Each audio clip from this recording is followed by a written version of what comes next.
आप सभी को नमस्कार। आइए सुनते हैं हलाला जैसी कुप्रथा पर एक बेहद ही चर्चित और बोल्ड कहानी, चुनवा का हलाला।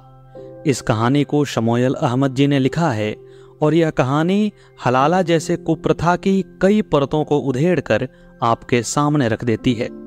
इस कहानी का नायक चुनवा जब अपने बच्चे की मनौती को मांगने के लिए मां देवी के मंदिर में चला जाता है तो उसकी सुंदर पत्नी पर नजर गड़ाए मौलवी उसे हिंदू करार दे देते हैं और फिर उसकी पत्नी को हलाला जैसी घटिया हरकत में घसीट लाते हैं।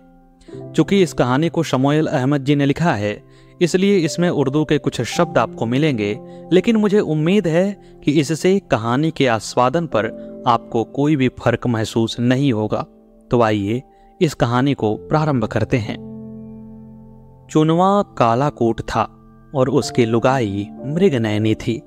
लंबा कद, सुडौल बाजू और जामुनी कसावट से भरपूर मुखमंडल। गरीब का हुस्न आंखों में चुभता है। हुस्न तो अमीर वर्ग के लिए है। कभी सुना है कि कोई राजकुमारी कुरूप भी थी या किसी दलित के आंगन में कभी चांद उतरा हो? लेकिन चुनवा के पहलू में चांद हंसता था और बुलबुल कूकती थी। इसे देखकर मौलवी तासीर अली गुलेल के पीछे से देखता हुआ अपनी छाती में उठता धुआं महसूस करता था। वह सोचता था, कुंजड़े की बीबी इतनी हसीन, इतनी हसीन। चुनवा फल बेचकर गुजारा करता था। कोई दुकान नहीं थी, एक ठेला था जिस पर फलों को सजाए गली गली हाँक लगाता। शाम को थका मादा घर लौटता तो बचे हुए फल लुगाई को सुपुर्द कर देता। वह अच्छे फलों को चुनकर अलग कर देती और जो फल सड़ने के करीब होते उन्हें तराश कर चुनवा को खिलाती। चुनवा ने बकरी भी पाल रखी थी। एक मेमना भी था। बकरी को दाढ़ी थी लेकिन दूध देती थी।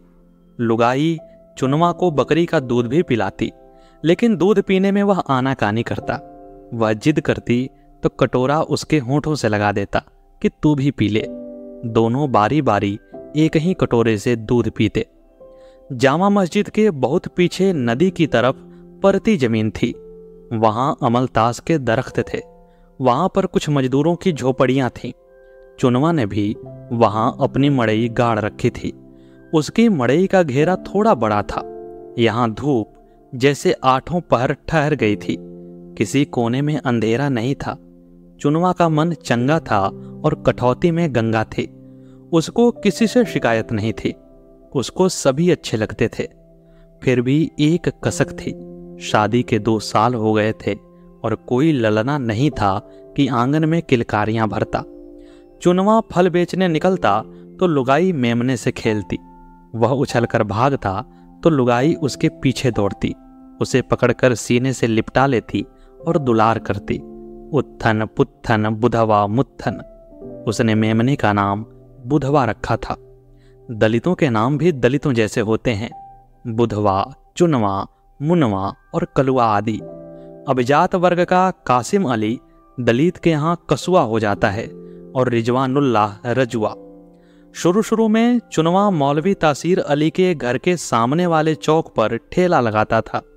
लुगाई भी साथ होती थी तो कोई ग्राहक आता उसे फल तराश कर दोने में पेश करती थी।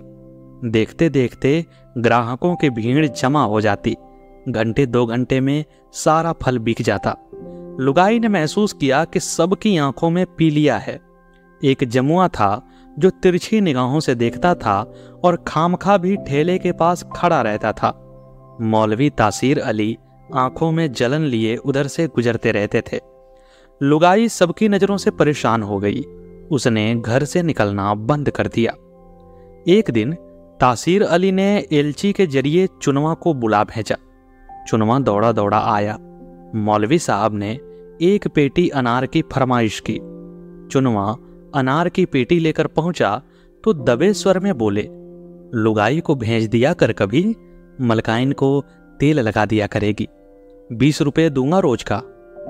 लुगाई एक दिन गई, दूसरे दिन नहीं गई। चुनवा ने भी फिर नहीं भेजा। मलकाइन बार बार डकार लेती थी और तासीर अली पर्दे के पीछे से उसकी लुगाई को झांकते रहते थे। चुनवा अपनी जिंदगी से खुश था। बस एक फांस थी, ललना होता तो मड़ई में टप टप चलता। दोनों हर जुमे रात को घूरन पीर के मजार पर धूप बत्ती जलाते। या पीर एक ललना दे दो। पीर सुन नहीं रहे थे, लेकिन चुनवा की श्रद्धा में कोई फर्क नहीं आता था। गरीब ही तो धर्म को जीवित रखते हैं। किसी ने कहा जुमे की नमाज में दुआ कबूल होती है। चुनवा जुमे की नमाज भी पढ़ने लगा, लेकिन गोद हरी नहीं हुई। उसे एक दिन मालूम हुआ कि देवी माँ के मंदिर से कोई खाली हाथ नहीं लौटता। खप्पर पूजा के मौके पर देवी माँ की डली यात्रा निकाली जाती थी।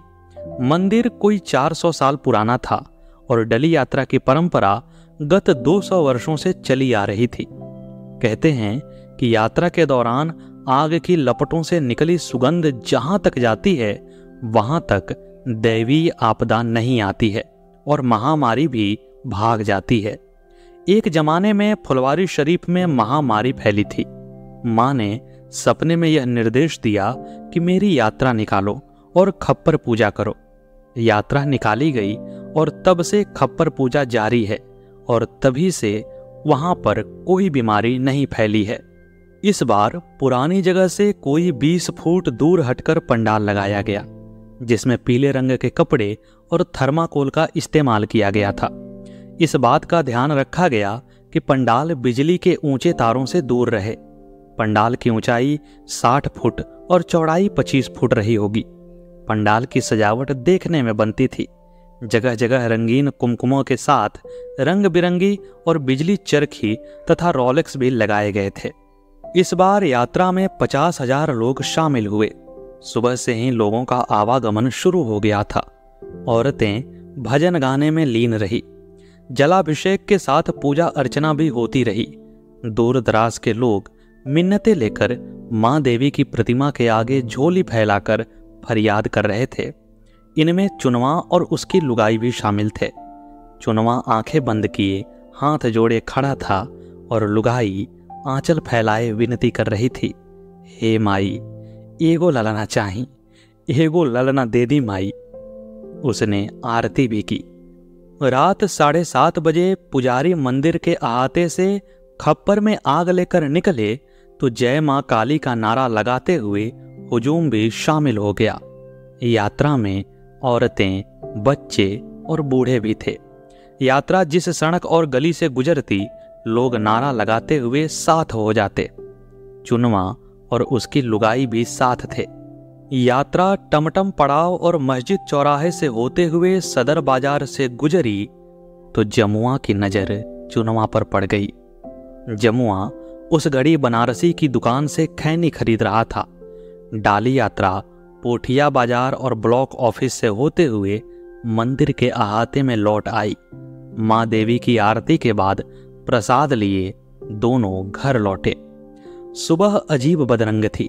मेमना खामोश था और मड़ई के बाहर कुत्तों का शोर था। ये कुत्ते आदमियों की शक्ल में थे। सियाह बादल घिर आए थे। हवाएं स्थिर थीं। चुनवा का दम घुटने लगा। वह मड़ई से बाहर आया तो कौवे का शोर बढ़ गया।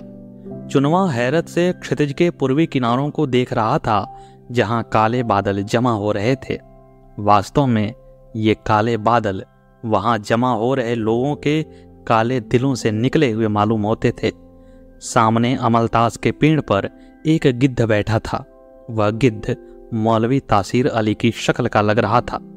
वह उड़ा तो पेड़ के पीछे से जमुआ नमूदार हुआ। वह लंबे लंबे डग भरता हुआ मड़ई की ओर आ रहा था। लुगाई ने उसे आते हुए देखा तो अंदर चली गई। जमुआ के तेवर अच्छे नहीं थे। उसने आक्रामक अंदाज में मौलवी तासीर अली का फरमान सुनाया कि तुरंत दरबार में हाजिर हो। चुनवा पहले खुश हुआ कि अनार की पेटी मांगी होगी। एक पेटी अनार में उसको 300 का मुनाफा होता था। लेकिन जमुआ के आक्रामक रवैये से उसे कुछ डर का एहसास हुआ। चुनवा ने पूछा कि किस लिए बुलाया है, तो उसने टकासा जवाब दिया कि जाने पर मालूम होगा। उसने दोबारा पूछा तो जमुआ ने कठोर लहजे में कहा, तू हिंदू हो गया है। मौलवी तासीर अली गद्दी पर बैठे हुक्का गुड़गुड़ा रहे थे। उन्होंने पूछा कि तू खप्पर पूजा में शामिल था? चुनवा ने कबूल किया कि वह यात्रा में शामिल था। फिर मौलवी ने उससे पूछा कि तूने देवी के जयकारे भी लगाए थे? चुनवा का जवाब था कि अल्लाह और ईश्वर एक ही नाम तो हैं। देवी से भी मांग लिया और अल्लाह से भी मांग लिया। इस पर तासीर अली का गुस्सा 7वें आसमान पर पहुंच गया। उसने चीखते हुए कहा कि कम वक्त कुफरिया कलमात अदा करता है। मौलवी तासीर अली लगभग गरज रहा था। चुनवा मड़ई में वापस आया तो औरतें खुसर फुसर कर रही थीं। छी छी, देवी पूजा करती है। मौलवी तासीर अली ने गुलेल संभाली, अमारत दीन का रुख किया। मुफ्ती दीन ने फतवा जारी किया। कुफरिया कलमात कहने, देवी के नारे लगाने और अल्लाह के साथ ईश्वर की भी पूजा करने पर फल फरोश चुनवा इस्लाम से खारिज हुआ। चुनवा काफिर करार दिया जाता है और उसकी बीवी निकाह से खारिज हुई मानी जाती है। ऐसे शख्स पर तजदीद ईमान, तजदीद निकाह और तौबा इस्तगफार लाजिम और जरूरी है। फरमान में यह भी कहा गया कि जब तक चुनवा वापस इस्लाम पर ईमान न लाए तब तक कोई भी मुसलमान उससे कोई ताल्लुक न रखे। शरीयन ऐसा करना जायज नहीं है। ऐसे शख्स के फितने से खुद भी बचें और दूसरों को भी बचाएं। चुनवा के पांव तले जमीन खिसक गई। वह शून्य में टंग गया। अब ठेला कहाँ लगाएगा? लोग हिकारत से घूरते हुए गुजर जाते। वह किसी से मामलात नहीं कर सकता था। वह अब मुसलमान नहीं था। अगर मर जाता तो कब्र नसीब नहीं होती। कहीं जा भी नहीं सकता था। जहां भी जाता फतवा साथ होता। चुनवा ने मौलवी तासीर अली के पांव पकड़ लिए। मौलवी तासीर अली उसे लेकर अमारत दीन आए। अमारत से ऐलान जारी हुआ। फल फरोश चुनवा ने अमारत दीन आकर तौबा की है। उसने अपने गैर शरीय बयान पर निदामत व शर्मिंदगी का इजहार करते हुए मुफ्ती अमारत दीन और दूसरे उलमा के सामने अपनी गलतियों पर तौबा किया है और ईमान की तजदीद की है तथा कलमा शहादत पढ़ा है। अब वह मुसलमान है। उसके साथ मुसलमानों जैसा रवैया अपनाया जाए। चुनवा पुनः मुसलमान था। और लुगाई तो निकाह से खारिज हो चुकी थी। वह मड़ई में मेमने को लिपटाए फूट फूट कर रो रही थी। चुनवा सर झुकाए खामोश बैठा था। उसके सीने में जलन थी, आंखों में धुआं था। चुनवा उसको अब छू नहीं सकता था। वह हराम हो चुकी थी। वापस अपनी ही लुगाई को पाने के लिए चुनवा को उसका हलाला करवाना जरूरी था। और हलाला कौन करे? बाहर अमलतास के पेड़ों पर गिद्ध जमा होने लगे थे। मड़ई में उमस की फिजा थी। मड़ई की दीवार पर एक पत्थर पड़ा। हराम औरत को लेकर अंदर बैठा है, बाहर निकल। हरामकारी नहीं चलेगी, ये जना है। मौलवी तासीर अली ने गुलेल संभाली। जमुआ को इशारा किया। वह लंबे लंबे डग भरता हुआ मड़ई में घुसा। मौलवी साहब से हलाला करा ले, वो औरों से बेहतर हैं। जमुआ को जितना कहा गया था उतना ही उसने चुनवा से कह दिया। चुनवा अपने मजहब के हाथों मजबूर था और मजहब के लोग उसका फायदा उठाने के लिए बाहर जमा थे। चुनवा कुछ नहीं कर सकता था। उसकी लुगाई के सीने से दिल खराश चीख निकली। मड़ई में अंधेरा छा गया। चुनवा ने चाहा कि हाथ बढ़ाकर लुगाई को थाम ले, लेकिन वह अपने मजहब के जंजीरों से बंधा हुआ ऐसा नहीं कर सकता था। गिद्ध अंदर घुसने लगे। परों की फड़फड़ाहट के शोर में लुगाई की चीख दब गई। मौलवी ने चुनवा के सामने ही उसका हलाला कर दिया। उसके बाद मड़ई में चुनवा था, उसकी लुगाई थी और केवल तथा केवल अंधेरा था, मजहबी अंधेरा। तो दोस्तों, यह थी शमूएल अहमद जी की कहानी चुनवा का हलाला। कैसी लगी आपको यह प्रस्तुति? कमेंट बॉक्स में अवश्य बताइएगा। मिलते हैं अगले वीडियो में अगली प्रस्तुति के साथ। तब तक के लिए नमस्कार।